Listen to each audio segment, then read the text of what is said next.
Thank you very much, Rob. Rob, good to be with you, and Brendan and Coach. Good to see you again. I know you got a limited schedule this morning, so we won't inundate you with too much. But let me ask you a simple question: how do you like college football 2024 version so far, Urban? Yeah, I'm blown away. I think one of the greatest things that's ever happened is this playoff. And because we're covering it every week on Big Noon and then our podcast, Triple Option, um, you just do a quick history lesson. And prior to the BCS, it was really just polls. And you sometimes had split national champions, and there was no really systemized way of doing it. But, back then the bowl games were everything. And then now you moved into the 2006, we won it, and then 2008, we were the first team in 2008. We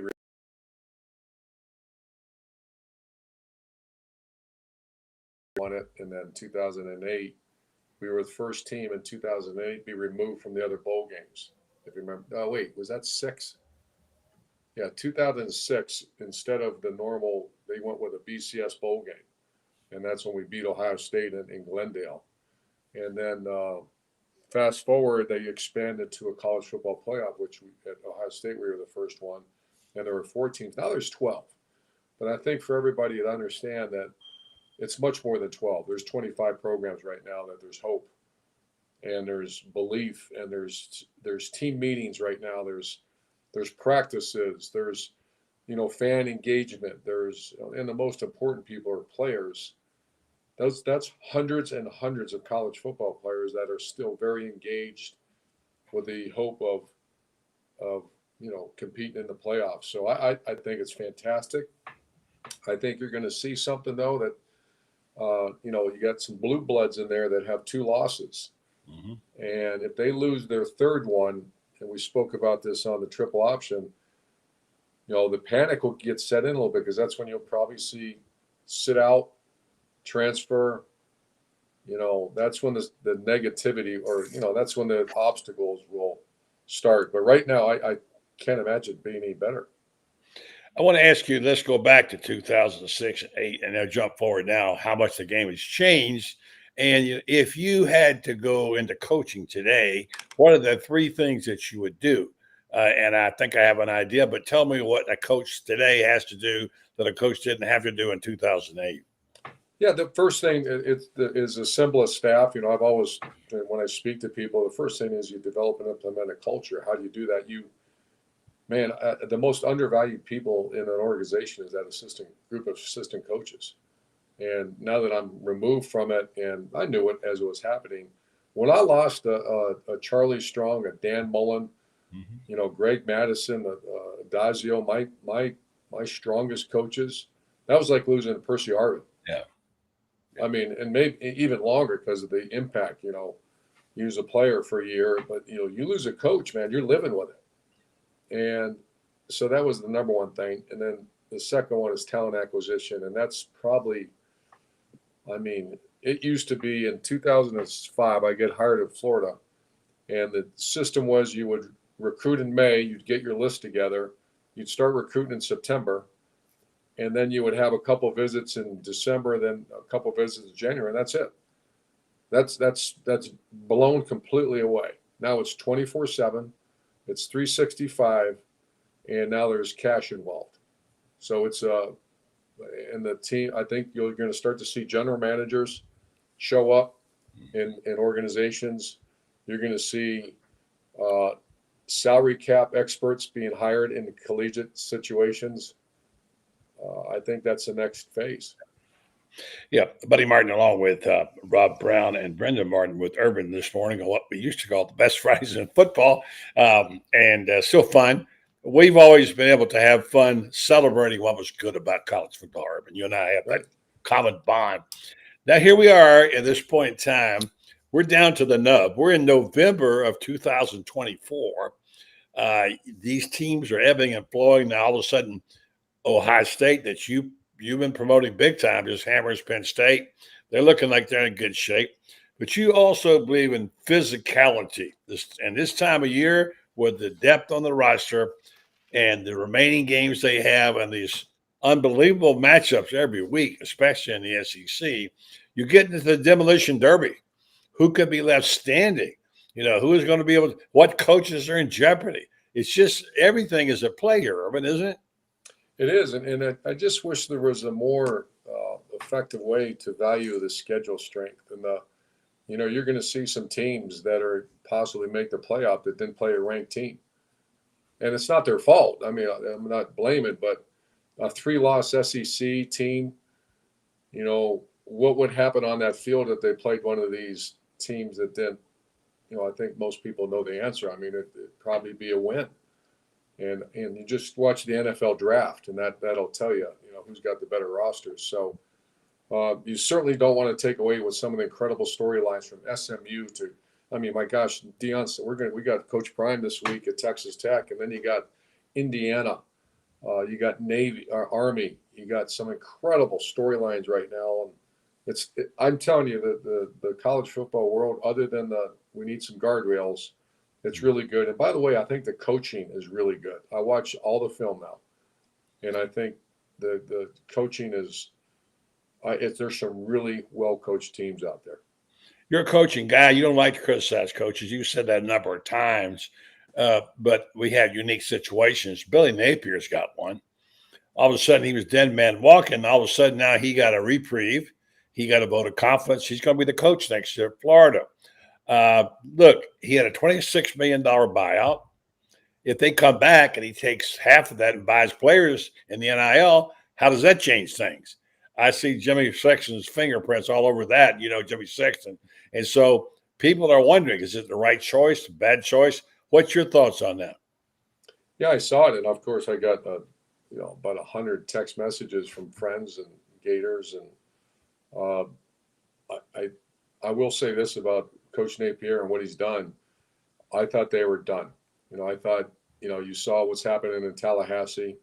It's not uncommon to see a team once it starts to, but there must be a decent culture. I don't know. I'm not there, obviously, at Florida because they're playing. They had a third string quarterback and squared up with Georgia. And, I just make sure that Florida doesn't accept, losses. You just can't. But I get it. I think Strickland showed his loyalty.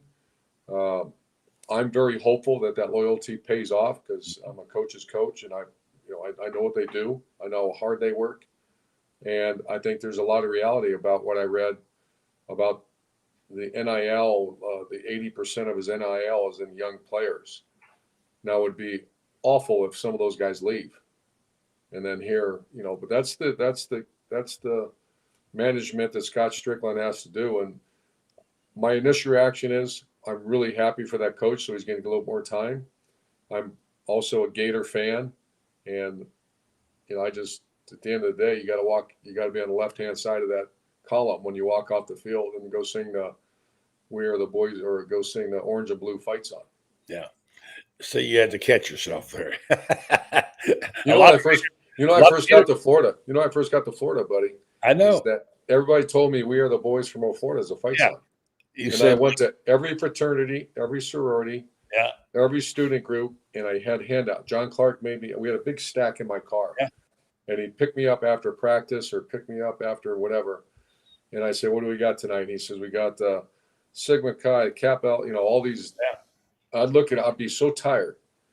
And he'd have a cup of coffee for me, and we'd go for the next 3-4 hours every night, buddy, in spring. And I'd go talk to him about needing him at the stadium, and we're going to come over to you and sing the alma mater and the fight, and then we're going to sing the fight song together. And that they didn't know the fight song. So I handed out I hand out 100 sheets of paper, and we'd sing "We Are the Boys from Old Florida." And it really became a great tradition there. Yeah, of course. And then the great line from the alma mater is one line that people remember: "Orange and blue, victorious!" Right? Orange and blue. I'll let these guys jump in with a quick question, Coach, if you don't mind, a couple minutes we got. So, Rob Browne, go ahead. You got a question for Coach Meyer? Coach, I just want to say I have a ton of respect for what you've always been as a coach. I love the way you coach because you and I are the same age. That's what I was brought up with. I hate it when I hear people say you can't coach tough. I was talking to a friend of mine that's coached for a long time last week. I hate to hear that. And I think kids crave tough coaching, tough love, whatever you want to call it. If you had an opportunity, if hypothetically, what other than Florida in the SEC you think is the best opportunity to have great success in the next 5 years? Well, that's a great question. You got your traditionals in the East and West that I grew up in. You just back down memory lane, you got Georgia, Florida, Tennessee. Should always have great teams. They got everything you need. They got budgets, great college towns, good academics, and then most importantly, access to players. And then you got the other side, which is you had Alabama, Auburn, LSU, and then you started adding the Texas A&M. Now you got Texas, Oklahoma. So that's a tough question. I haven't given it much thought. To me, it's got to be alignment with an athlete. I was very fortunate. I had arguably one of the greatest athletic directors to ever be an AD in Jeremy Foley. And that's the thing that sold me, is that we were going to be perfectly aligned, which we were. And so misalignment at any level is terrible. And I'm not going to call out programs, but I've heard from colleagues, I've heard from other people that some programs are going to always struggle because there's alignment issues from the top down. There's other programs that do very well. It's because there's perfect alignment. And you can read behind the lines, you can look in the records. At the end of the day, when a team wins, it's not because of a great coach, it's not because of great players. Those are all very important. It's because of alignment. And that would be the first thing that you have to get, especially nowadays. And then there's Vanderbilt, Coach.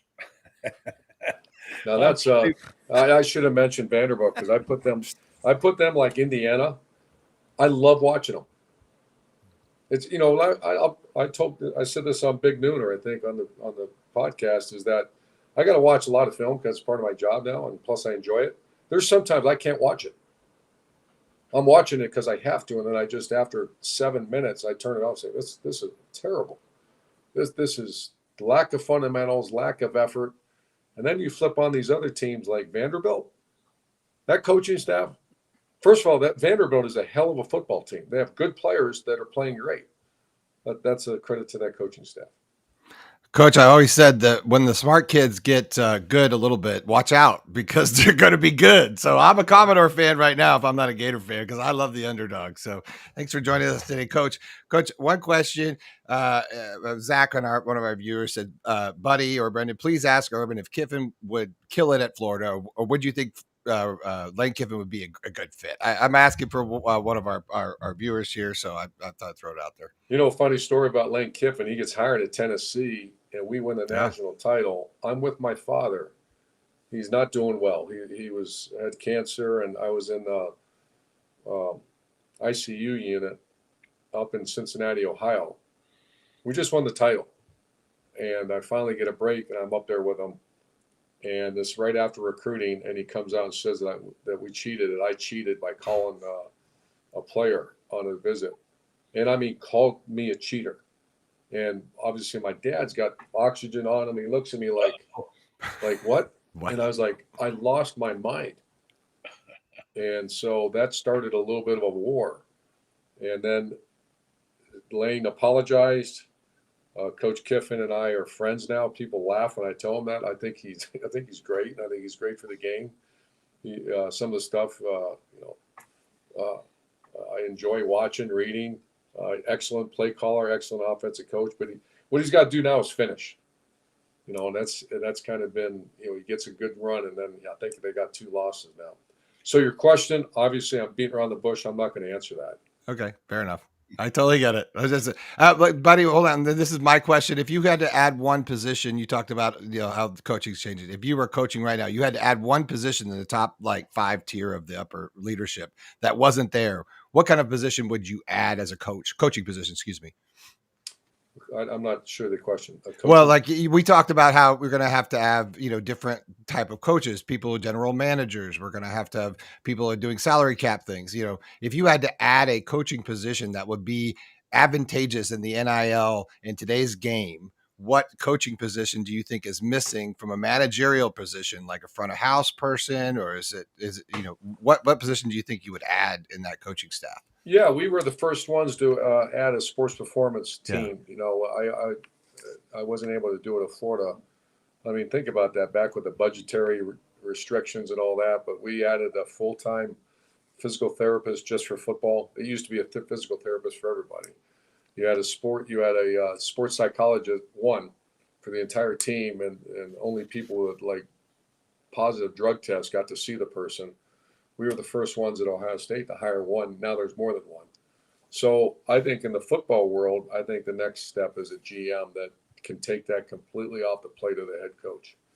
And it's going to be, because I've seen it, the salary cap.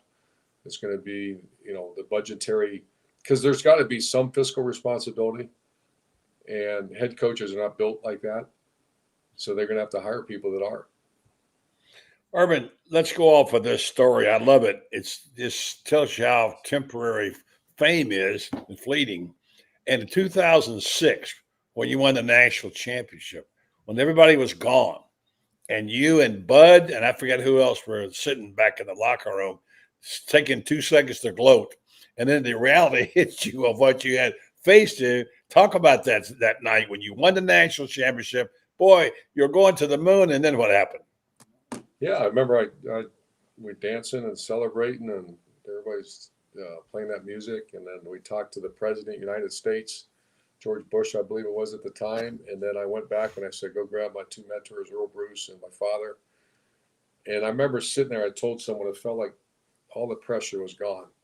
And I looked at them both and I said, the most amazing thing is for the rest of my life, you get to do this for fun. We did it. I'm going to have fun doing this. No more pressure. And Mac Brown and I would laugh. We still laugh about that. That may be arguably one of the most ignorant and untrue statements ever made, because every step you take, and every breath you take, every step you take, it's others look at you that way, but also internally, are we doing everything we can to win a national title?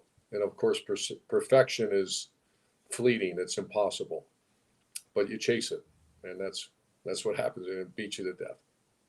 And then you won one 2 years later. Hey, Coach, now look, here we go. We're getting down to the end of it, and there's going to be some slobber knocking going on.